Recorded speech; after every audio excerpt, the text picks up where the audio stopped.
Hola, bienvenidos a este nuevo análisis. Hoy nos metemos de lleno en un tema que, sinceramente, es una pasada. ¿Cómo podemos elevar nuestra comunicación escrita cotidiana? Hablo de pasar de esos textos planos que a los 5 minutos nadie recuerda, a una comunicación que de verdad transforme. Y es que todos, absolutamente todos, nos comunicamos a diario. Pero claro, hay una diferencia abismal entre simplemente soltar palabras y lograr que esas palabras conecten, cambien opiniones y, bueno, dejen huella. Así que en este recorrido vamos a diseccionar la anatomía de los mensajes eficaces y a descubrir las herramientas exactas para lograr ese gran impacto. Echando un vistazo rápido a nuestra hoja de ruta para hoy, empezaremos con la escritura expositiva. Pasaremos a la argumentativa, luego nos sumergiremos en el poder del storytelling, veremos algunos casos de éxito corporativos y cerraremos con una conclusión. Arrancamos con nuestro primer bloque, la escritura expositiva, o cómo iluminar con total objetividad. A ver, fijaos en un detalle clave de esta definición. En la escritura expositiva, la neutralidad absoluta es innegociable. Un texto expositivo de verdad exige imparcialidad total. Pensadlo bien, la propia palabra exponer viene del latín exponere, que literalmente significa poner en evidencia o mostrar algo con claridad. Aquí no hay cabida para lo que nosotros opinemos. Cero. Los únicos protagonistas son los datos, las cifras verificables y la lógica secuencial. Lo interesante aquí es que, aunque sea 100% objetiva, la escritura expositiva no tiene por qué ser rígida. Se adapta a su audiencia de 3 formas súper claras. Puede ser divulgativa, usando un lenguaje accesible, digamos, para explicar un artículo científico a todos los públicos. Puede ser especializada, repleta de jerga técnica para expertos en la materia. O, por supuesto, instructiva, guiándonos paso a paso, como cuando abrimos el manual de instrucciones de un televisor nuevo. El objetivo final es siempre el mismo: estructurar la verdad para que el que la lea la entienda sin romperse la cabeza. Y justo aquí vemos un contraste interesantísimo. Fijaos en la diferencia entre la pureza de exponer hechos y la clara intención de persuadir. Mientras que el texto expositivo nos exige, como autores, mantener las distancias y ser imparciales, el texto argumentativo nos pide dar un paso al frente y defender activamente una idea. Y ojo, porque este es precisamente el puente hacia nuestro siguiente nivel. Pasamos a la sección 2, la escritura argumentativa, donde el objetivo es persuadir usando la lógica. Aquí entra en juego un concepto vital: la subjetividad controlada.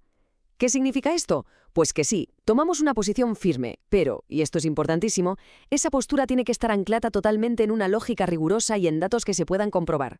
Vamos, que no vale solo con opinar, hay que demostrarlo.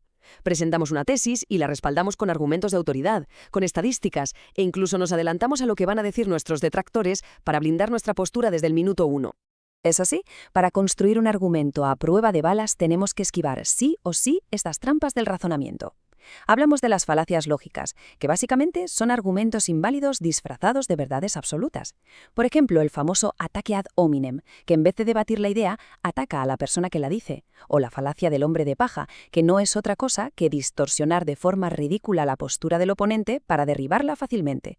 Saber reconocer y evitar estos fallos es, literalmente, lo que separa la persuasión real de la mera manipulación. Llegamos a la tercera parada, la sección 3. El poder del storytelling para transformar audiencias. 22 veces. Dejad que ese número resuene un segundo. Esta estadística brutal de la Universidad de Stanford nos demuestra por qué las historias barren por completo a los datos puros a la hora de quedarse en nuestra memoria. Porque, a ver, los números informan, ¿de acuerdo? Pero si no les damos un hilo conductor, nuestro cerebro los descarta a la velocidad de la luz. Y esto enlaza a la perfección con la siguiente cifra.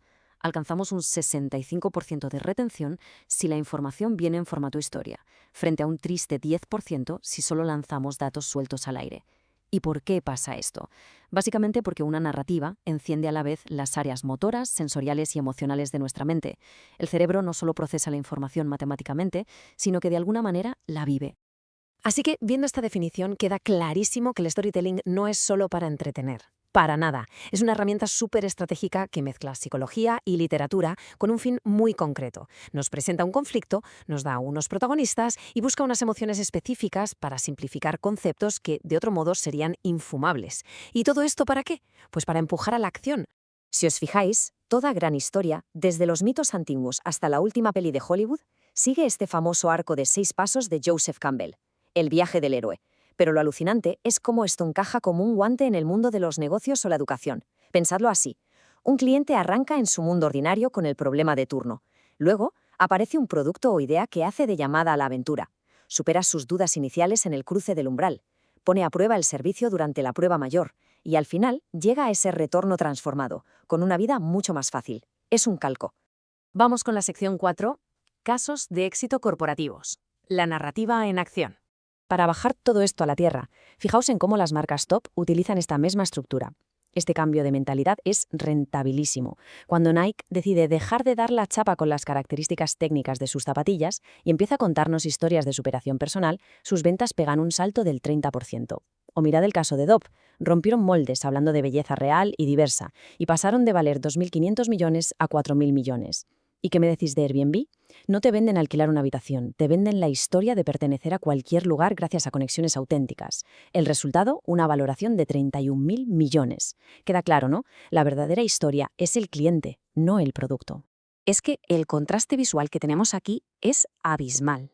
A la izquierda, un dato expositivo, que sí es correcto, pero resulta totalmente frío y distante. Pero a la derecha, al añadirle esa capa de narrativa a los mismos hechos objetivos, les damos un rostro humano y un sentido de urgencia inmediato.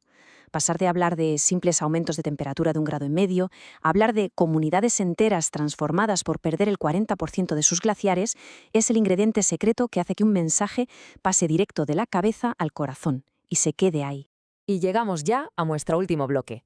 La sección 5. Conclusión. Integrar y transformar. Para despedirnos, quiero dejaros con esta cita que resume perfectamente todo el recorrido que hemos hecho hoy. Las palabras que informan iluminan, las que argumentan convencen, las que narran transforman. Así que la próxima vez que tengáis que crear un mensaje importante, la pregunta real no es qué datos vais a dar, sino cómo vais a combinar estas herramientas para dejar de simplemente informar y empezar a transformar de verdad a vuestra audiencia. Muchísimas gracias por acompañarnos en este análisis. Nos vemos en el próximo.